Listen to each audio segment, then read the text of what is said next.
The sky over the Nevada test and training range was a harsh, unforgiving blue. Two F-16 Vipers, Calcine's Viper 1 and Viper 2, sliced through it, their engines a low roar against the vast emptiness. They were the tip of the spear, the pinnacle of modern air power, sleek and deadly. Their mission was simple, almost insultingly so: intercept and escort a non-responsive aircraft that had blundered into the restricted airspace. The target was an A-10 Thunderbolt II, an aging, stubborn beast of a plane affectionately known as the Warthog. To the young pilots in their state-of-the-art cockpits, it was like being sent to wrangle a dinosaur. Viper 1, flown by Captain Jocks Rota Anderson, eased his F-16 alongside the A-10. The Warthog was a brute straight-winged with two massive turbofan engines mounted high on the fuselage, and a 7-barrel Gatling gun that made its nose look like a snarling beast. It was painted in a mottled, faded camouflage that had seen better days, a relic from a bygone era of warfare. There was no response on the standard frequencies, none on the emergency channels. It just flew on, steady and unyielding, a ghost in the desert sky. Nellis control. Viper 1, Rota crackled over the radio, his voice laced with a casual confidence. Target is in sight. An A-10 looks like a museum piece. No comms. Intentions, unclear. The response from Nellis Air Force Base was clipped. Professional. Viper Nellis. Your orders are to establish communication. If unable, you are cleared to use visual signals. If the target remains non-compliant, you will force it to land at Creech. Acknowledge. Viper 1 copies all, Rota replied. He glanced at his wingman, Lieutenant Ken Blip Chen. All right, Blip, let's go wake up Grandpa. Rota brought his F-16 in closer, a delicate dance of aerodynamics. He could see the pilot in the A-10's cockpit now, a solitary figure, helmeted and anonymous. He rocked his wings, the universal signal for follow me. The A-10 did not respond. It simply held its course, a stubborn mule in a sky full of thoroughbreds. Rota sighed, a flicker of annoyance breaking his professional calm. This was a waste of flight hours. He keyed his comms again, this time broadcasting on the guard frequency, a channel all aircraft were supposed to monitor. Unidentified aircraft, you are in restricted airspace. You are to follow us immediately. Acknowledge. Silence. The only sound was the hum of his own cockpit, the whisper of air over his canopy. The A-10 flew on, its shadow a dark cross on the desert floor below. It was then that Rota noticed something odd. The tail number. It was hand-painted, not stenciled. And the insignia below the cockpit. It wasn't standard. It was a faded emblem, a design he didn't recognize. A prickle of unease, sharp and unwelcome, ran down his spine. This was more than just a lost pilot. Something was wrong. Blip, ever the eager wingman, chimed in. Rota, want me to get a little more persuasive, a little sonic hello? Maybe. He was referring to a low-altitude, high-speed pass, a maneuver designed to be intimidating. Negative, Blip. Let's not break their windows just yet, Rota countered, though the temptation was there. Nellis Viper 1, target is unresponsive to visual signals and guard calls. Proceeding with forcing maneuvers, the protocol was clear. They would box the A-10 in one F-16 on each wing, slightly ahead, herding it like a sheepdog. It was a maneuver that required precision and a steady hand, a show of force without firing a shot. Rota positioned his Viper, the desert sun glinting off his canopy. He was close enough now to see the details of the A-10's wear and tear had chipped paint, the scorch marks around the engine exhausts. This plane hadn't just been sitting in a boneyard. It had lived a hard life. That as they settled into formation, the A-10 pilot finally moved, a head turned, a gloved hand raised. Not in a wave, not in a gesture of surrender, but in a slow, deliberate signal. The pilot pointed down, then made a leveling motion with their hand. They were indicating they would comply. They were going to land. Nellis Viper 1, we have compliance. Target is indicating they will follow us to Creech. A collective sigh of relief seemed to pass through the comms. The mystery was over, or so they thought. The descent to Creech Air Force Base was tense. The A-10 flew with a strange grace for such a bulky aircraft, its movements economical and precise. The pilot was good, Rota had to admit, deft on the controls. As they neared the airfield, the tower came online, its voice a new character in the unfolding drama. Viper 1, Creech Tower, we have you and the visitor on scope. The field is clear. You are to escort them to the isolated taxiway. Security forces are standing by. Copy. Creech, Rota acknowledged. The term visitor was telling. No one knew who this pilot was, or what they were doing in one of the most sensitive airspaces on the planet. The F-16s guided the Warthog down, their sleek frames a stark contrast to the A-10's rugged functionality. The landing was flawless. The Warthog touched down with a puff of tire smoke, its heavy gear absorbing the impact with a grunt. It rolled down the runway, its engines whining down, and turned onto the designated taxiway, a lonely stretch of asphalt at the far edge of the base.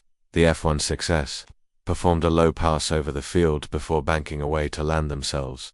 As Rota climbed out of his cockpit, the desert heat hitting him in a wave, he saw the security vehicles, lights flashing, surrounding the Nasalent A-10. The canopy of the Warthog hissed open, and a figure began to climb out. And that's when the second mystery of the day began. The pilot was not what anyone expected. The figure that emerged from the A-10's cockpit was small, their movements economical and sure. They pulled off their helmet, and a cascade of silver-gray hair, tied back in a tight bun, caught the desert sun. It was a woman. Not just a woman, but a woman who looked to be in her late 60s, her face a roadmap of wrinkles etched by time and sun and something else, something harder. She stood on the wing of her Warthog, surveying the scene with an unnerving calm, her eyes, even from a distance, seeming to pierce through the shimmering heat. A silence fell over the airfield. The security forces, armed and ready for a hostile threat, hesitated. The pilots, Rota and Blip, who had just landed and were watching from the tarmac, were speechless. They had expected a hotshot kid, a disgruntled veteran, maybe even a foreign agent. They had not expected a grandmother. The base commander, a stern-faced colonel named Marcus Thorne, strode out to the taxiway, his face a thundercloud of confusion and anger. "Who in the hell are you?" he barked, his voice carrying across the asphalt. The woman didn't answer immediately. She swung herself down from the wing with a surprising agility, her flight suit faded and worn, but fitting her like a second skin. She walked towards the colonel, her boots crunching on the gravel. She stopped a few feet from him, her gaze level and unflinching. "Colonel," she said, her voice raspy, yet clear and steady, "I believe you have something of mine." Thorne was taken aback. "Something of yours, ma'am? You have violated restricted airspace, flying a decommissioned aircraft, and have failed to respond to military communication. You are in a world of trouble now. I will ask you again, who are you?" The woman's eyes flickered towards the F-16s, now parked and silent. She looked at Rota and Blip, who were slowly walking closer, drawn by the sheer improbability of the situation. Then she looked back at the colonel. "My call sign," she said, the words seeming to hang in the dry desert air, "is Nightingale." The name meant nothing to Rota or Blip. It was an old-fashioned call sign, something out of a history book. But Colonel Thorne's reaction was immediate and startling. His face went pale. The anger drained away, replaced by a look of stunned disbelief. He took a half-step back, his mouth slightly agape. "Nightingale," he whispered. "The name, a question, a memory, a ghost. It can't be." The woman gave a small, sad smile. "Time's been a while, Marcus. You were a lieutenant back then. A very loud lieutenant, if I recall." Rota and Blip exchanged a bewildered glance. The base commander knew her, and he looked scared, not of her, but of what she represented. The mystery of the pilot was deepening, twisting into something far more complex than a simple airspace violation. The faded insignia on the A-10, the hand-painted tail number, the pilot's age, they were all pieces of a puzzle that no one on that airfield understood, except, it seemed, for the woman who called herself Nightingale. Colonel Thorne seemed to age a decade in a matter of seconds. He dismissed the security team with a wave of his hand, his authority returning, but his voice was strained. "Get back. Establish a perimeter. No one comes near this aircraft. Number 1, he turned back to Nightingale, his demeanor a strange mix of deference and bewilderment. "They told me you were gone, that the program was retired." "Some things don't retire, Colonel," Nightingale said, her gaze sweeping over the base, the modern buildings, the advanced aircraft. "They just wait." Rota and Blip were now close enough to hear the exchange, and their confusion was mounting. Program retired. This was no ordinary pilot. This was something else entirely. They stopped at a respectful distance, their earlier bravado completely gone, replaced by a sense of awe and a little bit of fear. Thorne ran a hand over his face. "Why are you here, Nightingale? Why now?" "I received a signal," she said, simply, an old one, a ghost echo. "It was a call for help," I answered. "A signal from where?" Thorne pressed, his voice low. Nightingale's eyes seemed to look past him, towards the distant mountains. "From a place that doesn't exist anymore. From a friend who shouldn't need my help." The cryptic nature of her answers only deepened the mystery. Rota, unable to contain his curiosity any longer, stepped forward. Ma'am, Captain Jocks Anderson, we were the F-16S that escorted you in. Nightingale's gaze shifted to him. Her eyes were a startlingly pale blue, the color of a winter sky. They were old eyes, but they were sharp, missing nothing. She took in his flight suit, his patches, his youthful confidence. You fly well, Captain, she said, a hint of approval in her raspy voice. A little aggressive on the approach, but your wing spacing was perfect. Rhoda felt a flush of pride, followed by a wave of embarrassment. He had been treating her like an amateur, and she had been critiquing his formation, flying. Thank you, ma'am. Blip, ever the follower, stepped up beside him. Lieutenant Ken Chen, ma'am. It's an honor. He didn't know why he said it, but it felt right. Nightingale nodded at them, a flicker of something warm in her eyes. The Vipers have changed, sleeker, faster, but the sky is the same. She looked back at her A-10, her hand resting on its fuselage as if it were a living thing. And so is the hog. It was then that Rota's eyes were drawn back to the tail number. He had noticed it in the air, the hand-painted letters and numbers. But now, up close, he could see them clearly. 810964, and below it, the strange insignia, a stylized nightingale, wings spread, carrying a single star. He pulled out his phone, a sudden impulse taking over. He typed the tail number into the search engine, his fingers flying across the screen. The first few results were just technical data, maintenance records. But then he saw it.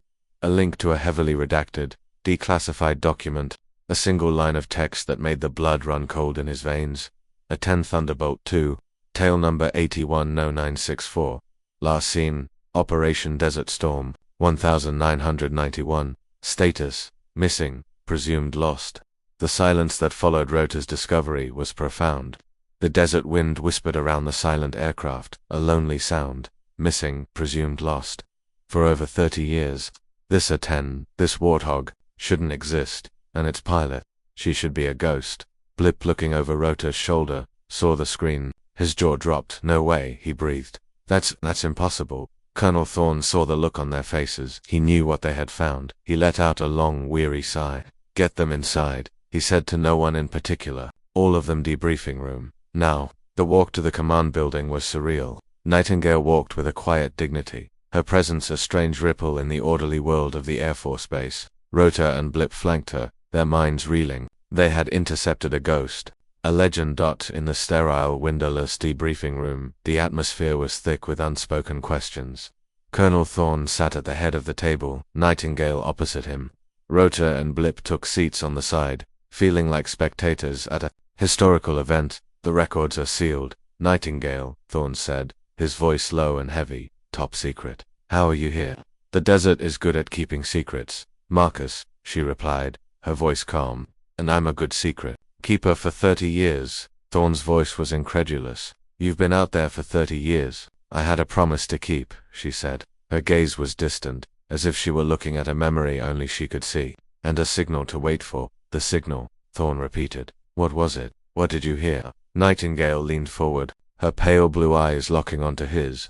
The Nightingale song, she said, her voice dropping to a near whisper. The emergency broadcast, the one we were never supposed to use. Rota and Blip exchanged another look of utter confusion. The Nightingale song. It sounded like something out of a spy novel. Thorne's face was ashen. That's not possible. The technology is obsolete. The network was dismantled decades ago. Some things last longer than technology, Colonel Nightingale said. Loyalty, duty, a promise made to a friend. She paused, her gaze sweeping over the two young pilots. A promise to come back, no matter how long it took, if one of us was in trouble. Rota, emboldened by the strangeness of it all, found his voice. Who, ma'am, who was the promise to? Nightingale's expression softened, a deep sadness in her eyes. The other Nightingale, she said. My wingman, the one who didn't come back from that last flight. The room was silent again, the weight of her words settling upon them. This wasn't just about a missing plane, it was about a missing person. A story of two pilots, a secret program, and a promise that had transcended time. The hand-painted tail number, the unique insignia, they were not just markings, they were a memorial, a symbol of a bond forged in the crucible of war, a bond that had reached across 3 decades to pull a ghost out of the desert sky. The mystery of Nightingale was just beginning, and its roots ran deeper and darker than any of them could have imagined. The story began to spill out. not in a flood, but in a slow, deliberate trickle like water from a desert spring. Nightingale, whose real name was Major Elara Vance, had been part of a clandestine unit during the First Gulf War. They were officially designated as a search and rescue squadron, but their true mission was far more dangerous. They were the ones sent in when all other options had failed. They flew low, under the radar, into the heart of enemy territory to retrieve downed pilots, extract intelligence assets, and hunt for high-value targets. They were ghosts, their existence known only to a handful of people at the highest levels of command. There were only two of them, Nightingale 1, Elara, and Nightingale 2, a young, brilliant pilot named Captain Eva Rostova. They flew specially modified A-10s, stripped of non-essential weight, with enhanced engines and state-of-the-art for the time electronic warfare suite. Their call sign was a nod to Florence Nightingale, the battlefield nurse. They were there to save lives, but they did it by flying into the deadliest places on Earth. We were the last resort, Elara said, her voice a low murmur in the quiet room. When a pilot went down, when a mission went sideways, they sent us. We were expendable, but we were good. The best. Colonel Thorne, then a young intelligence officer, had been their handler. He was the one who gave them their missions, the one who listened to their debriefs, the one who waited for them to come home. Your last mission, Thorne said, his voice thick with memory. The one over Al-Hilal. It was supposed to be a simple extraction, a CIA asset with critical intelligence. Elara's eyes clouded over. It was a trap. They were waiting for us. A whole battalion of Republican Guard, with a full complement of anti-aircraft guns. They knew we were coming. The story she told was harrowing.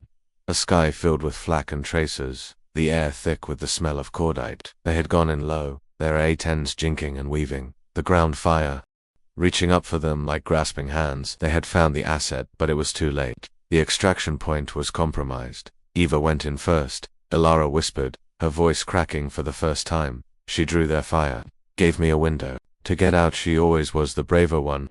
She described the last moments she saw her wingman, Ava's A-10, trailing smoke, its wings shredded by cannon fire. The last transmission, garbled and faint. I'm hit, Elara, I'm going down. Get out, just get out. And then, silence. Elara had disobeyed a direct order. She had turned back, circling the crash site, her own plane battered and bleeding hydraulic fluid. She had searched for a parachute, for any sign of life, but there was nothing, just a pillar of black smoke rising into the Iraqi sky. I was ordered to return to base, she said, her voice hardening. They told me she was gone, that a rescue was impossible. They told me to forget her. She looked at Thorne, her eyes burning with a cold fire, but I made her a promise that we would always come back for each other, always. So she had vanished. She had taken her A-10, her Nightingale, and flown not to the base, but deep into the vast empty deserts of Saudi Arabia. She had found a hidden canyon, a place she had scouted for just such a contingency, and she had waited for a signal, for a chance to keep her promise. For 30 years, she had waited. The implications of her story were staggering. A decorated pilot, a secret program, a 30-year vigil in the desert. Rota and Blip sat in stunned silence, trying to process it. Or it was a tale of loyalty and loss that felt more like a myth than a military record. How did you survive? Blip asked, his voice barely a whisper. For 30 years. The fuel, the food, the plane. Elara gave a faint smile. The desert provides, if you know where to look, and the hog. She's a tough old bird. We took care of each other. She described a life of stark simplicity, catching supplies from her missions, bartering with Bedouin tribes who respected her solitude, and meticulously maintaining her A-10 with a reverence that bordered on religious. She had become a creature of the desert, her life governed by the sun and the stars and the slow, patient work of keeping her promise alive. Colonel Thorne, meanwhile, was on the phone, his voice a low, urgent murmur. He was talking to the Pentagon, two people whose names were spoken in hushed tones. The existence of Nightingale, of Elara Vance, was a bombshell that was sending shockwaves through the highest levels of the military. They don't believe me, he said, hanging up the phone, his face grim. They think it's a hoax, a foreign intelligence operation. Then let them think that, Elara said calmly. It gives me time. Time for what? Rota asked. To find her, Elara said, her voice filled with a conviction that was absolute. The signal I received. It wasn't just a random echo. It was her, Eva. The Nightingale's song was our emergency code. A series of encrypted, low-frequency bursts. It could only have come from her transponder. Thorne shook his head. Elara, her plane was destroyed. We saw the satellite images. There was nothing left. The plane, maybe Alara conceded, but not the transponder. It was designed to survive anything. And it's active. I know it is. It's faint, and it's intermittent, but it's there. She's alive. The room fell silent as her words sank in.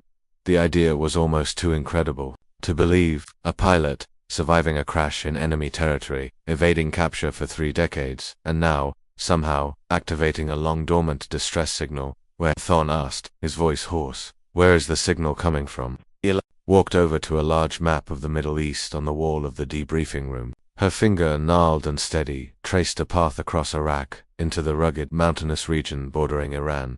Here, she said, her finger tapping a remote, desolate area. The Zagros Mountains, a place where no one would ever think to look. Rota and Blip stared at the map. It was one of the most dangerous and inaccessible places on the planet, a haven for insurgents, smugglers, and terrorist groups. To mount a rescue operation there would be a suicide mission. But as they looked at Ilara, at the unwavering certainty in her eyes, they knew that for her, it wasn't a choice, it was a duty, a promise. And they were beginning to understand that. They were no longer just spectators in this story. They were a part of it. The ghost of Nightingale had returned, and she was not just looking for a lost friend. She was looking for a wingman. The next 24 hours were a whirlwind of hushed conversations, encrypted communications, and high-level arguments that echoed from the Pentagon to Nellis Air Force Base.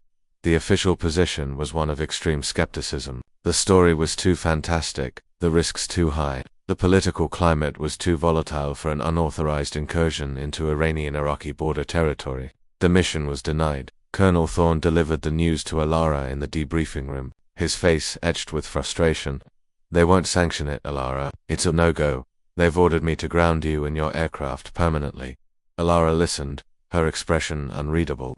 She looked not at Thorne, but at Rota and Blip, who were standing by the door, their own disappointment palpable. The world has changed. Marcus, she said, her voice quiet. It's all about politics and plausible deniability now. There's no room for honor. My hands are tied, Thorne said, his voice heavy with regret. I'm sorry. Ilara stood up, her small frame radiating an energy that belied her age. I'm not asking for the Air Force's permission, Colonel. I'm asking for yours. Thorne looked at her, his conflict written on his face. He was a man who had built his career on following orders, on playing by the rules. But he had also been there, in the beginning. He remembered the 2 young pilots, the Nightingales, their courage, their sacrifice. He remembered the promise. What are you planning to do? He asked, though he already knew the answer. I'm going to go get my friend, Ilara said simply. I came here for a reason. I thought maybe the new generation would understand. Her gaze fell on Rota and Blip. I need a wingman. The hog is old, and I'm not as young as I used to be. The flight is long. The terrain is treacherous. I can't do it alone. It was not a question. It was a statement, a challenge, an invitation to step outside the lines, to risk everything for something that mattered. Rota's heart was pounding. His career, his future, everything he had worked for was on the line. But then he thought of the story, of the 30-year vigil, of the promise between 2 pilots. It was the kind of legend that had drawn him to the sky in the first place. He looked at Blip and saw the same conflict, the same fire in his eyes. They had a choice. They could follow orders, stand down, and let the ghost of Nightingale fade back into the history books. Or they could become part of the legend. Rota took a step forward. When do we leave? He asked. A slow smile spread across Elara's face. It was a smile of relief, of gratitude, of a shared understanding that transcended rank and regulation. Thorne watched them, a storm of emotions in his eyes. He knew what he should do. He should arrest them all. He should report them to his superiors. But as he looked at the old pilot and her 2 new recruits, he saw not insubordination, but the very essence of the code he had sworn to uphold. Leave no one behind. He turned his back to them, walking towards the door. I have a mountain of paperwork to file, he said, his voice gruff. It will take me all night, and I am not to be disturbed, under any circumstances. He paused at the door, his hand on the handle. The refueling tankers on the international route over Turkey. They're scheduled for a training exercise at 0400. Their flight plan is flexible. He didn't look back. He just walked out, leaving the 3 pilots alone in the room, the unspoken permission hanging in the air. The mission was on. The plan was audacious, bordering on insane. They would fly under the cover of darkness. A 3-ship formation. Alara in her A-10, the Nightingale, and Rota and Blip in their F-16s, the Vipers. They would fly east, across the Atlantic, a journey that would push the limits of their aircraft and their own endurance. They would refuel in mid-air, a delicate and dangerous ballet performed in the dead of night. They would use the training exercise Thorne had arranged as their cover, a ghost flight hidden in plain sight. The preparations were frantic and secret. A small, trusted team of maintenance chiefs, old-timers who remembered the legends of the Gulf War, worked on the A-10, their movements swift and efficient in the cavernous hangar. They loaded it with extra fuel tanks, long-range munitions, and a specialized electronics pod that would help pinpoint the source of the Nightingale's song. They worked in silence, their faces grim and determined. They knew the risks, they knew the stakes. Rota and Blip prepped their own jets, their minds a whirlwind of checklists and calculations. This was different from any training mission, any simulated combat they had ever flown. This was real. The fear was a cold knot in Rota's stomach, but it was overshadowed by a sense of purpose he had never felt before.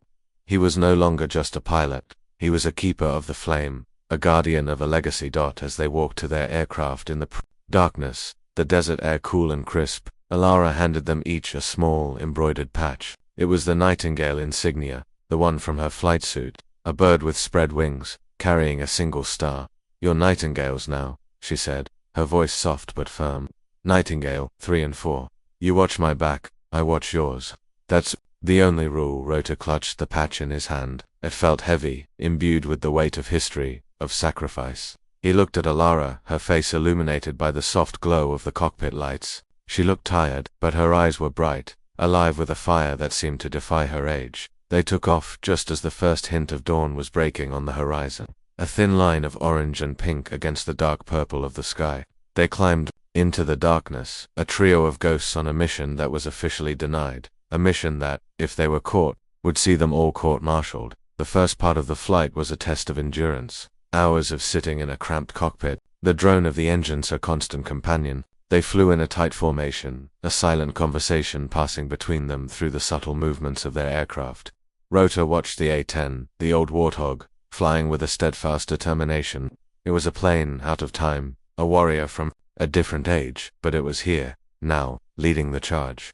The first refueling was the most critical test. They rendezvoused with the KC-135 tanker over the Atlantic, a massive, shadowy shape against the star-dusted sky. The process was a delicate dance of speed and altitude, the boom of the tanker extending towards them like a giant, probing finger. Rota watched as Alara guided her A-10 into position, her movements as smooth and certain as if she had done it yesterday. The connection was made, and the lifeblood of fuel began to flow. One by one, they drank from the tanker, their own jets, thirsty after the long flight. It was a small victory, but it was a victory nonetheless.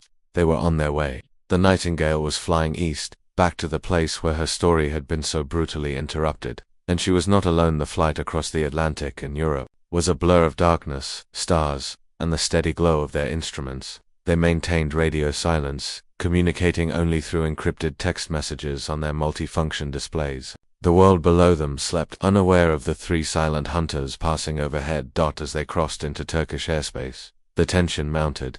This was the first real checkpoint, the first place where their unauthorized flight could be challenged.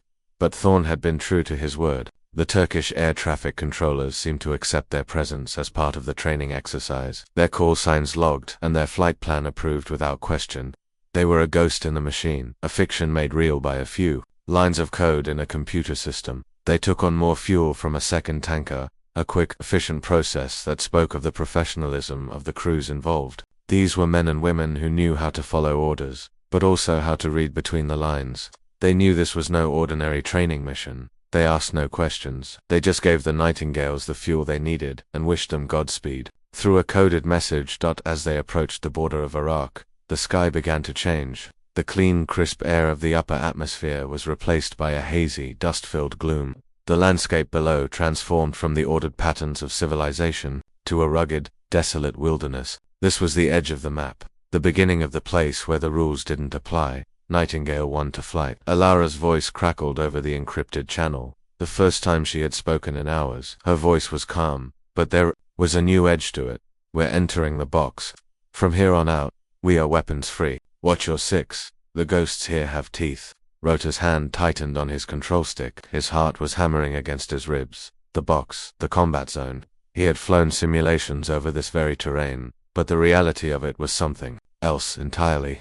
The raw, untamed beauty of the mountains, the deep, dark valleys where anything could be hiding. Blip's voice came over the comms, a little shaky, but trying for his usual bravado. Nightingale 4. Copy, let's go hunting. Stay focused. Nightingale 4. Alara's voice was a sharp reprimand. We're not hunting, we're rescuing. There's a difference.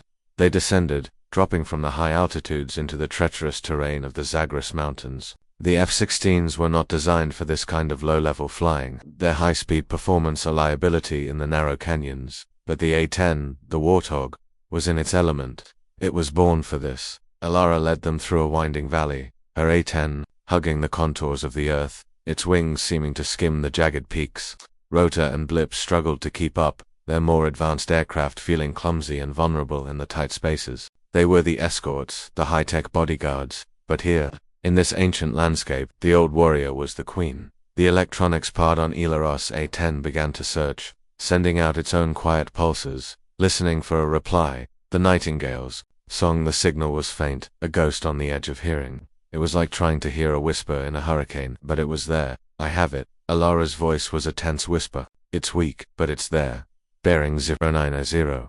About 50 miles. They changed course, flying deeper into the mountains, into the heart of the wilderness. The sun was beginning to set, casting long dark shadows across the landscape. The valleys below were pools of darkness, the peaks bathed in a blood-red light. It was a beautiful and terrifying sight. And then, they saw it. A flicker of light, a reflection, something that didn't belong in this desolate place. It was the glint of metal, the wreckage of an aircraft half buried in a rockslide. Nightingale 2. The crash site was a scar on the mountainside, a place of violence and sorrow. The A-10 was broken, its back snapped, one wing torn completely off.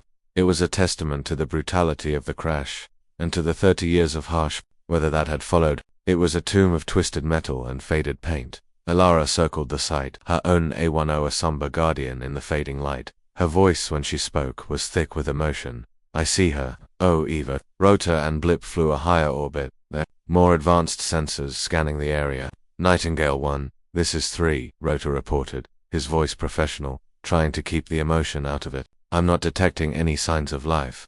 No heat signatures, no movement. The signal is still there. Nightingale 3, Alara insisted, her voice a raw nerve. It's coming from the cockpit. She's there. I know she is, ma'am, with all due respect. Blip cut in, his voice gentle. No one could have survived that crash, and even if they did, 30 years. You don't know, Eva, Alara said, her voice fierce. She was a survivor. If anyone could, she could. She brought her A-10 in for a low pass, her eyes scanning the wreckage, searching for any sign of hope. The cockpit canopy was shattered, the interior a dark shadowed space. It was impossible to see if anyone was inside. And then the world erupted. A flash of light from a nearby ridge, followed by the terrifying whoosh of a surface-to-air missile. It streaked towards them, a fiery serpent in the twilight sky. Missile launch, missile launch. Blip screamed over the comms. Break right, break right. Rota reacted instantly, yanking his F-16 into a good trenching turn, his G-suit inflating, crushing him into his seat. He deployed flares, brilliant bursts of magnesium designed to fool the missile's heat-seeking guidance system. The missile, confused by the multiple heat sources, swerved and detonated harmlessly behind them, a bright orange blossom of fire and smoke. But there was another missile, and this one was locked on the A-10.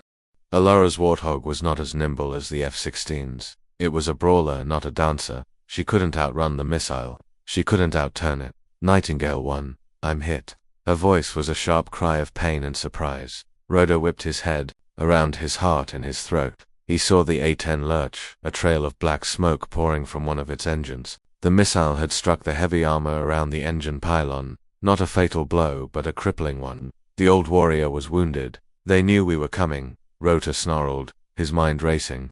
It was a trap. The signal. It was bait. 2. More launchers, Blip yelled. They're bracketing us. The sky was suddenly full of fiery trails. This wasn't some ragtag group of insurgents with a lucky shot. This was a coordinated, professional ambush. Someone had been waiting for them. Someone who knew about the Nightingales. Ilara's voice came over the comms, strained but steady. Nightingales 3 and 4, engage the targets. I'll draw their fire.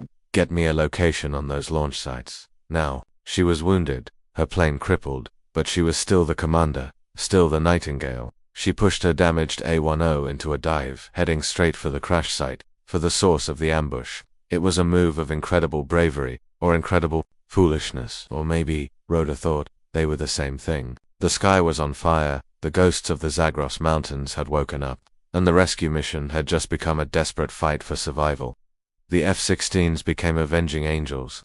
Rota and Blip, their fear replaced by a cold, professional fury, went on the offensive. Their planes, so clumsy in the narrow canyons, were now in their element, masters of the open sky. Nightingale 3 has a lock, Rota called out, his thumb pressing the pickle button. A high-speed anti-radiation missile, a hum dropped from his wing and ignited, streaking towards the source of the enemy radar emissions. Fox 3, the missile found its target. A brilliant explosion blossomed on a distant ridge, a secondary blast following moments later as a munitions cache went up. One launcher down, Blip followed suit. Nightingale 4 is engaged. Fox 3, another harm, another fiery demise for an enemy position, but the enemy was smart. They weren't relying solely on radar, they were using optical guidance, launchers that were almost impossible to detect until they fired. More missiles clawed their way into the sky.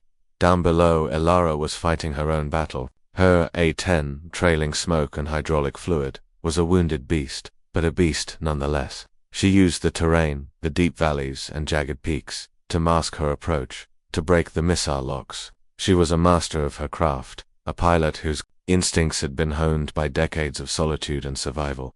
She flew not away from the danger, but towards it, towards the wreckage of Nightingale 2. It was the heart of the ambush, the center of the spider's web.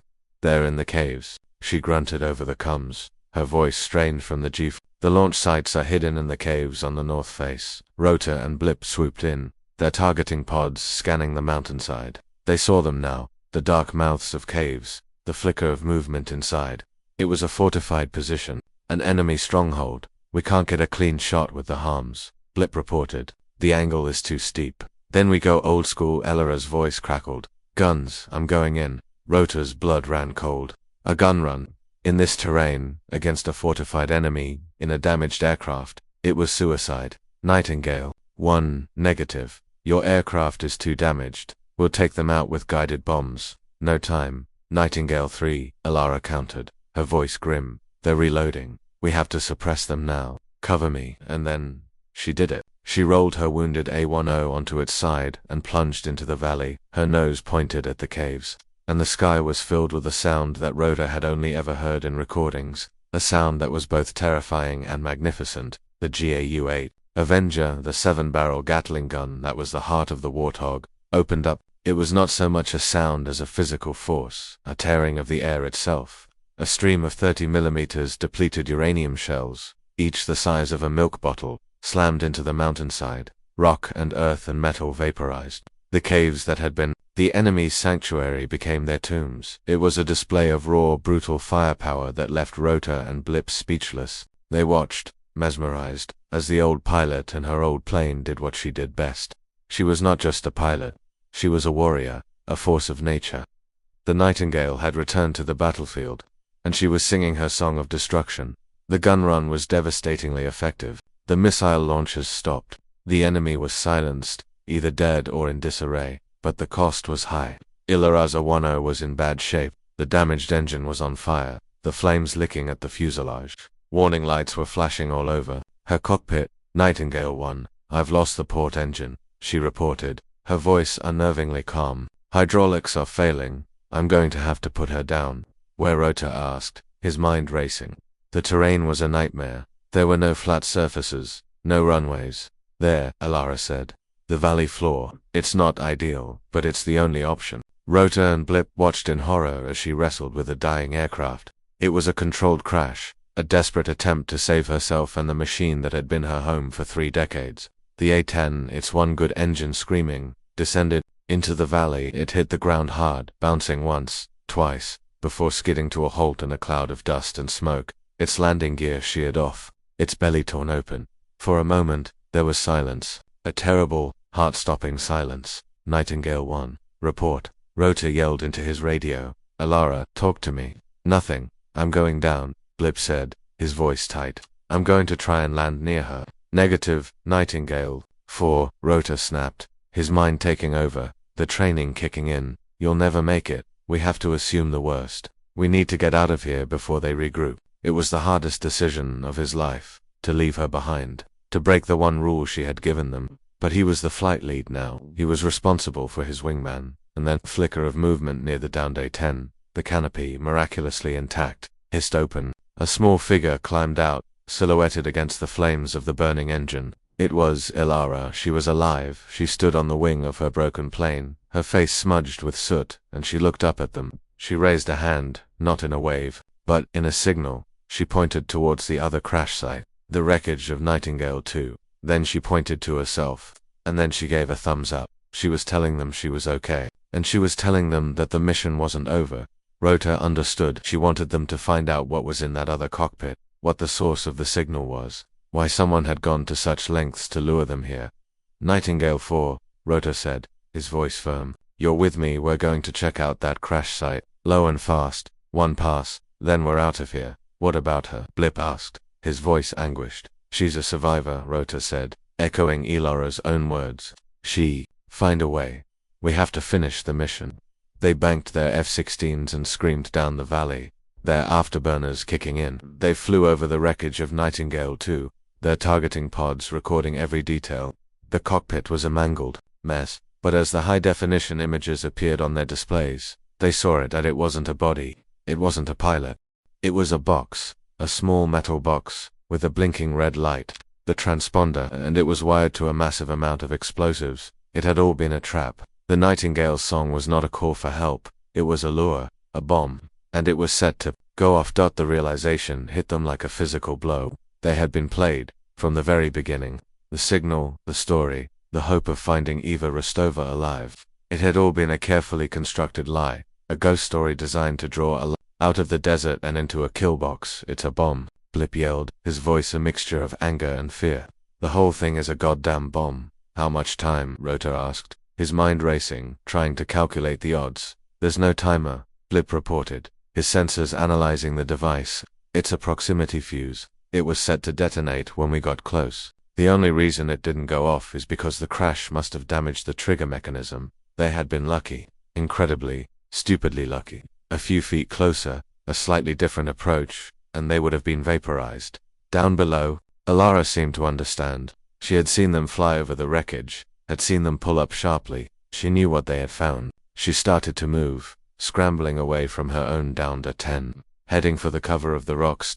And then, a new voice came over the comms, a voice that was not part of their flight. It was clear, unencrypted, and chillingly calm. Nightingale, the voice said, in perfect, unaccented English. It has been a long time. Rota and Blip froze. Who was this? How were they on their frequency? Who is this? Rota demanded. The voice ignored him. It was speaking only to Alara.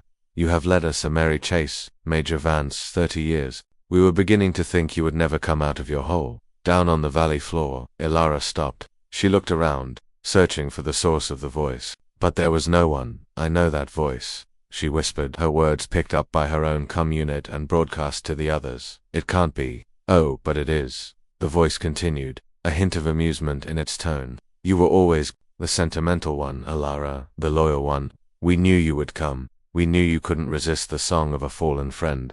And then, the final, devastating truth fell into place. Eva, Alara breathed, her voice a fragile whisper of disbelief and horror. Eva, is that you? The voice on the radio laughed, a cold, empty sound that echoed through the mountains. They call me something else now, but yes, Ilara, it's me. And I've been waiting for you.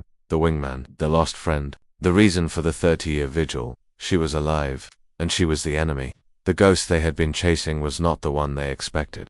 The trap had been set not by a stranger but by a sister.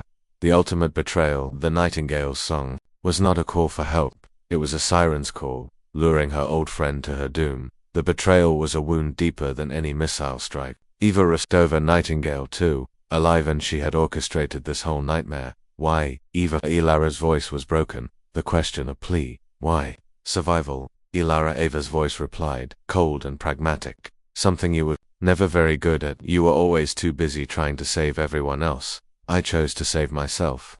The story that unfolded over the radio was a dark mirror of Ilara's own. Eva had survived the crash, her A-10 a wreck but her own body battered, but whole. She had been captured, not by the Iraqi army, but by a shadowy intelligence organization, a mercenary group that sold its services to the highest bidder. They had seen her value, her skills as a pilot, her knowledge of black operations. They had turned her. They had offered her a new life, a new identity, a new purpose. And she had accepted. They gave me a choice, Eva said, her voice devoid of emotion. A prison cell, or a cockpit. It wasn't a difficult decision. They made you a monster, Ilara whispered. They made me a realist, Eva corrected her. This world, Ilara, it's not about honor and promises. It's about power, and I have it. My employers are very generous. They wanted you. Your knowledge of the old networks, the ghost channels. You were a loose end they needed to tie up. And they knew that the only way to catch a nightingale was with another nightingale.